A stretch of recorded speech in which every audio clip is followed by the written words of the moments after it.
ada penjaganya. Ya ini malaikat. Dari pertama diciptakan malaikat tersebut sudah disampaikan ada apa tugas-tugasnya. Lalu dikatakan nanti bakal banyak yang lewat. Nanti kalau ada arwah yang telah meninggal lewat, anbiya yang telah wafat lewat. Dan nanti sampai kau akan bertemu dengan kekasihku yang bernama Muhammad Rasulullah.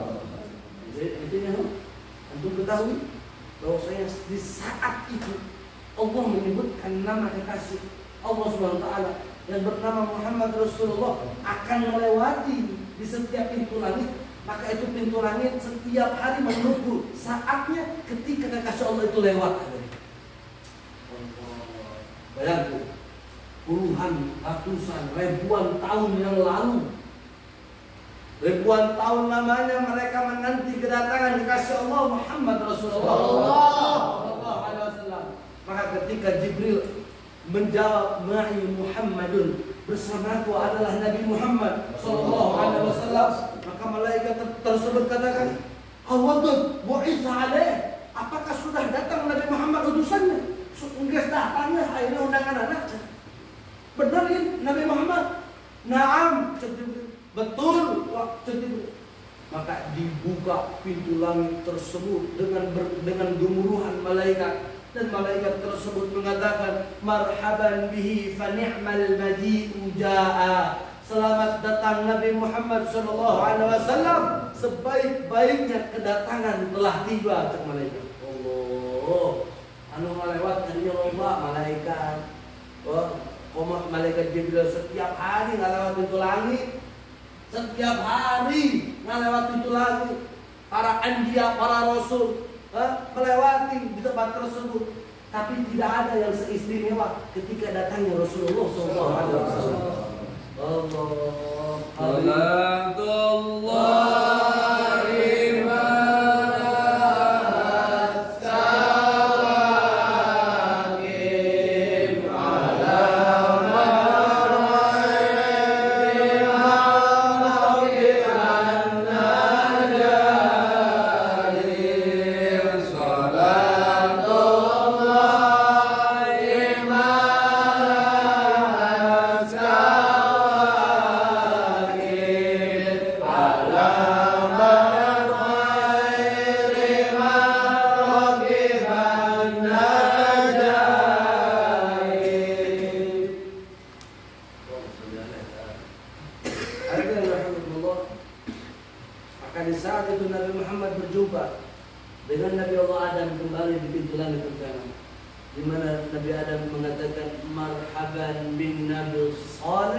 Selamat datang wahai Nabi yang saleh dan anak yang saleh.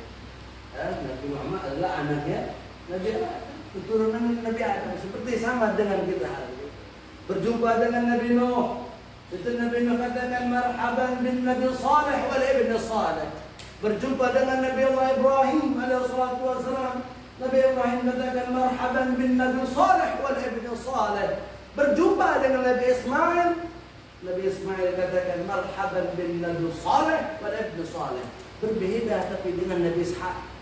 Nabi Ishaq dan juga nabi-nabi keturunannya, Nabi Yusuf, Nabi Musa, Nabi Isa alaihi salatu wassalam, semua mengatakan marhaban bin Nabi Saleh wal akh Saleh. Selamat datang wahai Nabi yang saleh dan saudaraku yang saleh, kata mereka. Allah berbeda. Karena Nabi Muhammad, Nabi Ismail mengatakan bahwasanya selamat datang wahai Nabi yang soleh dan anak yang soleh. Wajah Nabi Muhammad itu cucu daripada keturunan Nabi Ismail alaihissalatu wassalam.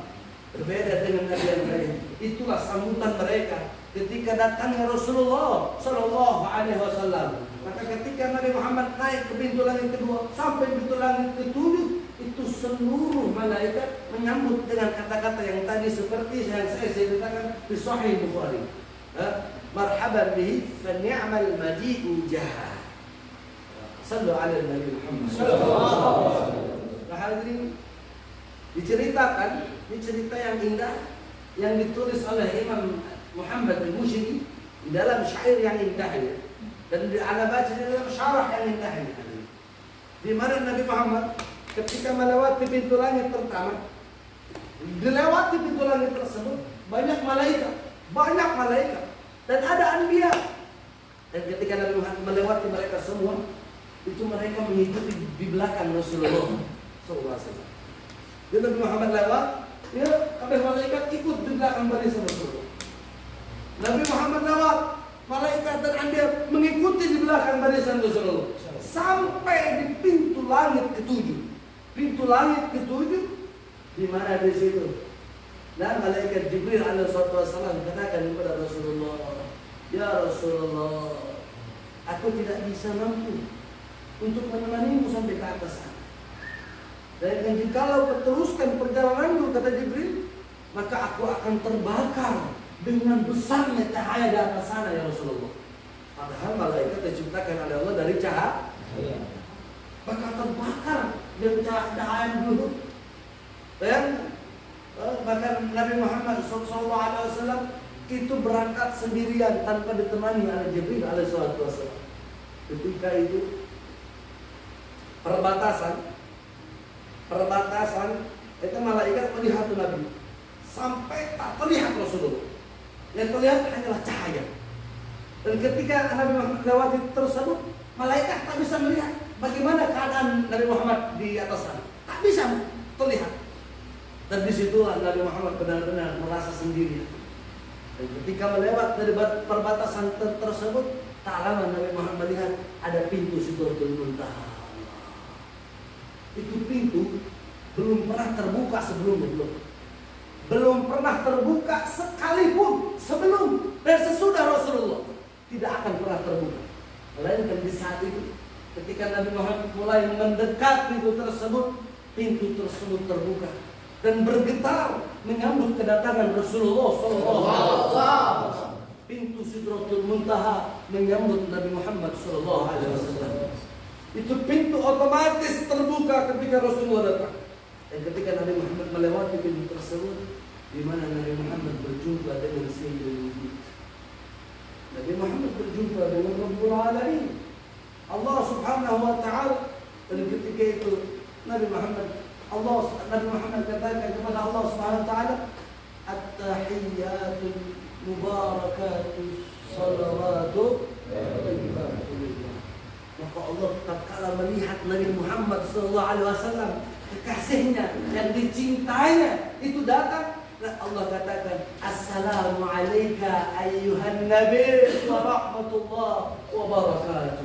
Lihat sambutan Allah Subhanahu wa Ta'ala terhadap kekasihnya Muhammad Rasulullah SAW. Dan apa yang dijawab oleh Nabi setelah mendengar salam dari Allah Subhanahu wa Ta'ala? Nabi katakan, Assalamu alayna wa ala ibadillah sholihin. Nabi Muhammad sebutkan orang-orang soleh dari zaman Nabi Adam hingga yaumil akhir. Mudah-mudahan kita termasuk orang-orang soleh. Amin. Ada Nabi Muhammad di Sidratul Muntaha. Amin ya rabbal alamin. Hadirin rahimakumullah. Cerita yang luar biasa ketika Nabi Muhammad selepas turun di atas burak tersebut. Turun Nabi Muhammad di atas burak, dan ketika Nabi Muhammad akan berjalan ke Sidratul Muntaha itu seperti ada tangga yang naik seperti itu. Nabi Muhammad dalam keadaan pakaian yang terakhir Rasulullah pakai ketika terakhir Nabi Muhammad dakwah ke kota Taif, dilempari dan diperolok-olok seperti orang gila di kota Taif. Sampai dikatakan Isra Mi'raj Nabi itu adalah tahun kesedihan bagi Rasulullah. Tahun yang paling yang dirasakan oleh Nabi Muhammad kesedihan, yaitu tahun ketika Nabi Muhammad di Isra wal Mi'raj. Datang ke kota Taif, dilempari batu dan sampai batu tersebut terkena dahi Rasulullah. Berdarah wajah indah Nabi Muhammad, berdarah wajah Rasulullah, hingga darah tersebut membasahi jenggot Nabi, hingga Nabi tampung darah tersebut. Pakaian yang lusuh ketika dakwah ke kota Taif, pakaian yang sama Nabi pakai ketika Nabi Muhammad di Sidratul Muntaha.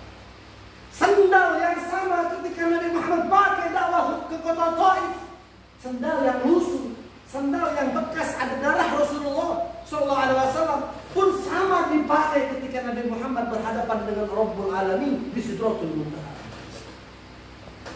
Nah, ketika itu Nabi Muhammad akan menaiki Sidratul Muntaha. Nabi Muhammad ingin melepas sandalnya karena sedang memakai sandal. Ingin dilepas sandalnya, pas arek dilepas. Kunon Nabi Muhammad lepas karena teringat kisahnya Nabi Musa alaihissalam. Dahulu Nabi Musa alaihissalam ingin berjumpa kepada Allah, ingin meminta kepada Allah untuk melihat wujudnya Allah. Ya Rabb, aku ingin melihatmu. Maka dijawab oleh Allah, wahai Musa, mau sanggup ente pula, ente mau sanggup ningali anak. Coba minta nih, maksa kau, ya Rabb, anak hayang ningali engkau, anak ingin melihat wujudmu ya Rabb. Maka dijawab oleh Allah, ulah wahai Musa, ulah, ente mau sanggup. Atau Nabi Musa maksa kau. Akhirnya Allah izinkan. Baik, wahai Musa, akan diperlihatkan sepercik setitik, lebih bisa sedikit, sepercik daripada cahayaku, wahai Musa. Engkau datang ke Bukit Tursina, nanti akan diperlihatkan sepercik dari cahaya tersebut, kata Allah SWT. Datang Nabi Musa sampai kasih ke Bukit Tursina. Ketika sampai di Bukit Tursina, Nabi Musa masih pakai sandal. Ketika akan menaiki bukit tersebut di dunia, di bumi, akan menaiki bukit tersebut, apa yang dikatakan oleh Jibril, ya Musa, lepaslah sandalmu karena bukit ini telah disucikan karena cahaya Allah Subhanahu wa taala. Beradablah kepada cahaya Allah, maka bukalah sandalmu. Seperti orang yang pertama buka sandal. Jadi Nabi Musa naik ke Bukit Tursina untuk pakai sandal. Dan ketika itu Allah perlihatkan cahaya Allah Subhanahu wa taala, hancurlah, meledaklah bukit tersebut dan Nabi Musa terpental hingga tak sadarkan diri hadirin karena dahsyatnya cahaya Allah Subhanahu wa taala. Tapi berbeda dengan Rasulullah. Berbeda dengan Nabi Muhammad. Di Sidratul Muntaha, Jibril hingga terus naik terbakar dengan cahaya Allah. Tapi melainkan Nabi Muhammad bicara terus. Bukan Nabi Muhammad ngerasa hari ini itu berjumpa dengan Allah di Sidratul Muntaha itu. Bahkan Nabi Muhammad semakin semangat ketika berada di Sidratul Muntaha berjumpa dengan Rabbul Alamin. Hadirin rahimakumullah. Nah, ketika itu Nabi Muhammad akan melepas sandalnya, apa yang dikatakan oleh Allah? Ya Muhammad, pakailah sandalmu. Allah. Nabi Musa di sini melepas sandal. Tapi ketika Nabi Muhammad akan melepas sandal, ya Muhammad, pakailah sandalmu. Allahu Akbar. Sallu ala Nabi Muhammad. Kita lihat hadirin, ketika itu Nabi Muhammad sallallahu alaihi wasallam menaiki Sidratul Muntaha dengan rasa malu. Malu kau Allah. Ya sandal ya Allah lusuh. Enggak halus karena perjalanan jauh Nabi ke Taif. Nabi berdarah hingga darahnya masih ada sisa di sandal Nabi SAW. Nabi malu kepada Allah dan Nabi pun malu terhadap Nabi Musa alaihissalam. Maka ketika itu Allah tahu bahwa kekasihnya yang bernama Muhammad Rasulullah SAW ini sedang malu hadirin. Maka Allah katakan kepada Rasulullah SAW, ya Muhammad, Musa arad wa antal murad. Musa ingin berjumpa denganmu, tapi engkau aku yang ingin berjumpa denganmu, kata Allah. Musa talib wa antal maghlub. Musa meminta berjumpa denganku, tapi engkau aku yang meminta untuk berjumpa denganmu ya Muhammad. Sallu ala Nabi Muhammad. Musa ahab wa antal mahbub. Musa mencintaiku, tapi engkau aku yang mencintaimu ya Muhammad. Sallu ala Nabi Muhammad. Sallu ala Nabi Muhammad. Kita lihat Allah mendeklarasikan cintanya, rasa cintanya, mengungkapkan rasa cintanya terhadap kekasihnya di tempat yang paling indah dan tanpa satupun manusia yang pernah berada di tempat tersebut, tanpa ada satupun makhluk yang sempat berada di tempat tersebut, melainkan tempat yang tak ada satupun makhluk tahu tempat tersebut, tempat yang romantis hanya Allah persiapkan untuk kekasihnya yang bernama Muhammad Rasulullah. Hadirin rahimakumullah. Maka romantisnya Allah kembali Allah keluarkan di hadapan Nabi Muhammad ketika itu.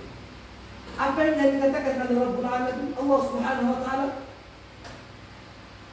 Wahai kekasihku Rasulullah, wahai kekasihku Muhammad, kau saat ini sudah berada di Sidratul Muntaha, tempat yang tidak ada satupun yang tahu dan pernah mengingat ke tempat ini, kata Allah.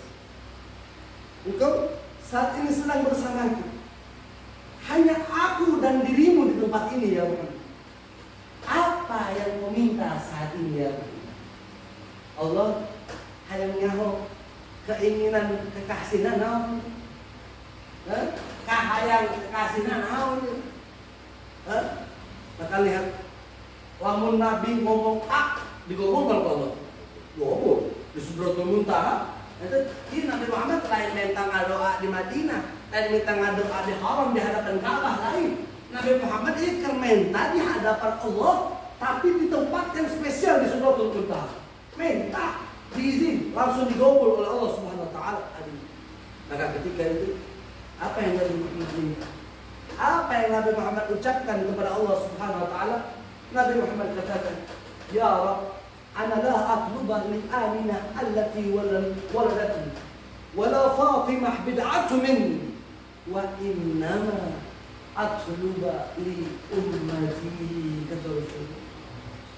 Ya Rabb, aku tidak meminta untuk Aminah yang melahirkanku, dan aku tidak meminta untuk Fatimah darah dagingku dan keturunanku, kata Nabi SAW. Wa innama atluba li ummati, melainkan aku hanya meminta untuk umatku ya Rabb. Sallu ala Nabi Muhammad.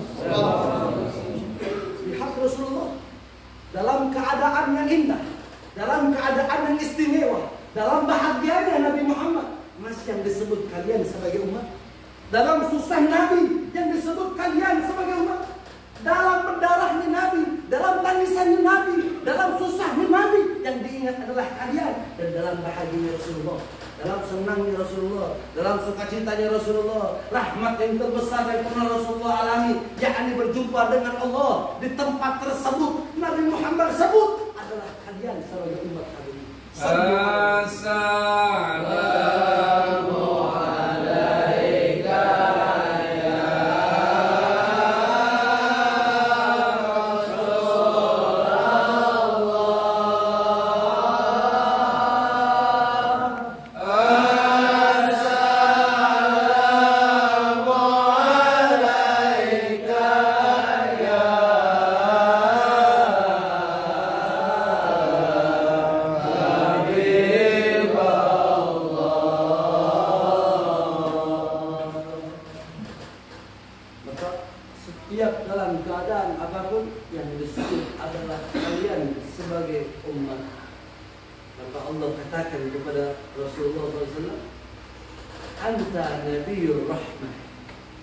Kamu adalah Nabi yang penyayang. Wa ana Rabbun latif. Aku adalah Tuhan yang pemurah, kata Allah. Wa ummatuka ummatan dhaif. Dan umatmu ini adalah umat yang lemah. Wala udhayyibhu abada. Dan aku tidak akan pernah mengecewakanmu untuk urusan umatmu, kata Allah SWT. Hadirin, lihat jaminan dari Allah untuk kita sebagai umat Nabi. Kalau para anbiya meminta, memohon, memaksa kepada Allah ingin menjadi umat kekasih Allah Muhammad Rasulullah, mereka tak diizinkan oleh Rabbul Alamin. Melainkan kita tak pernah meminta, tak pernah memaksa, tak pernah menginginkan untuk menjadi umat Rasulullah. Kita diberikan oleh Allah cuma-cuma tanpa kalian minta menjadi umat terbaik, umat dari Muhammad sallallahu alaihi wasallam. Lalu bagaimana kita kepada Rasulullah? Bagaimana kita kepada Nabi Muhammad sallallahu alaihi wasallam? Berapa kali sehari kalian mengingat Nabi Muhammad? Berapa kali dalam sehari kalian mengingat Rasulullah? Apakah setiap hari yang kalian ingat adalah hal yang mengenai kesenangan Nabi Muhammad? Apakah setiap hari melainkan kalian hanya menyakiti hati Rasulullah? Apakah sebab kalian setiap hari yang kalian lakukan membuat Nabi Muhammad menangis di dalam kubur? kalian maksiat, 1 kali Nabi Muhammad menangis karena diri kalian. 1 kali kalian menyenangkan hati Nabi Muhammad, beribu-ribu kali Nabi Muhammad senang terhadap diri kalian tadi. Kapan kita menyenangkan hati Rasulullah? Hadirin rahimahullah. Isra Mi'raj adalah selain perjumpaan dengan Rabbul Alamin, tapi Isra Mi'raj adalah perintah, sebuah bentuk perintah salat. Allah perintahkan kita puasa, Allah yang turunkan ayat. Allah perintahkan kita zakat, Allah yang turunkan ayat. Allah perintahkan kita haji, Allah perintahkan seluruh hal yang diperintahkan oleh Allah, Allah yang turunkan ayat. Tapi tatkala perintah salat, Allah tak cukup untuk ayat tadi, melainkan Allah ingin hadirkan Nabi Muhammad di hadapan ini. Maka jikalau umat Nabi memperbanyak sholat, itu sesuatu yang Nabi Muhammad senang. Jikalau umat Nabi memperbanyak qiraat Al-Quran, itu yang membuat Nabi Muhammad senang hatinya. Jikalau ada umat Nabi Muhammad yang memperbanyak sholawat kepada Rasulullah, maka Nabi Muhammad senang ke alam kuburnya. Apalagi anda dengar di majlis ini setiap malam Jumat diadakan majlis sholawat, betul? Betul. Itu dikatakan setiap hari malaikat itu ada yang ditugaskan oleh Allah untuk mencatat sholawatnya umat Rasulullah. Setiap hari berkeliling untuk mencatat amalan sholawatnya umat Rasulullah. Terus setiap hari datang ke sini untuk mencatat, sholawatnya sekian, sholawatnya sekian, yang dikumpulkan di hari Jumat diberikan kepada Rasulullah. Salam ya Fulan ibn Fulan, sholawat kepadamu ya Rasulullah sebanyak sekian. Tapi berbeda ketika malam Jumat. Kita malaikat asal tugas setiap hari libur, setiap malam Jumat, hari Jumat libur. Kurang libur karena salawat umatnya langsung terdengar di telinga Rasulullah. Salawat umatnya langsung terdengar di telinga Nabi Muhammad. Kalian tadi bersalawat kepada Nabi, lamun malam Jumat salawatan kita langsung terdengar oleh Nabi Muhammad. Maka minta apapun yang kalian minta ketika kalian bersolawat kepada Rasulullah, apapun, jikalau dengan solawat, insya Allah tanpa batasan dengan Rabbul Alamin, tanpa batasan dengan Allah, tanpa ada hijab yang menutupi antara dirimu dengan Rabbul Alamin. Allah Subhanahu wa Ta'ala. Hadirin rahimahullah. Saya ingin memperbanyak sebenarnya menceritakan kisah Isra wal Mi'raj, tapi mohon maaf. Lamunnya anak tutup sampai sekarang, anak minta doa. Zaujati wa waladi, istri anak dan anak-anak di rumah, jadi sebelum anak berangkat sedang panas loh. Anak-anak kalau diperiksa panasnya terus 8.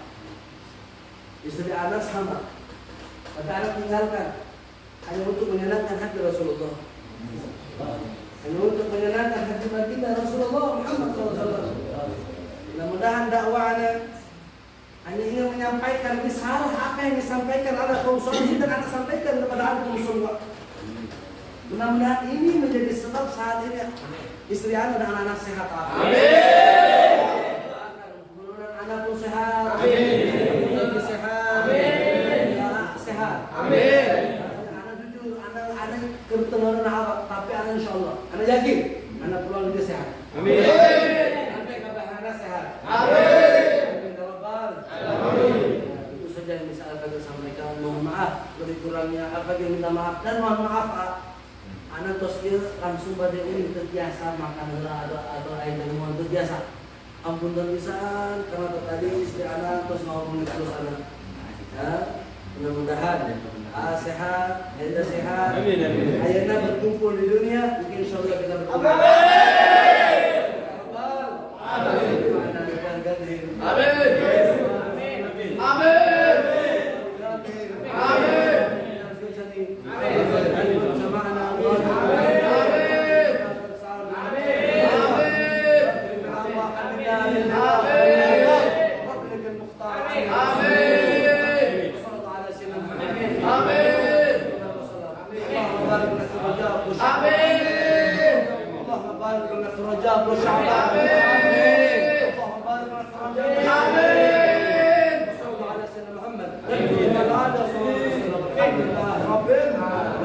Wassalamualaikum warahmatullahi wabarakatuh.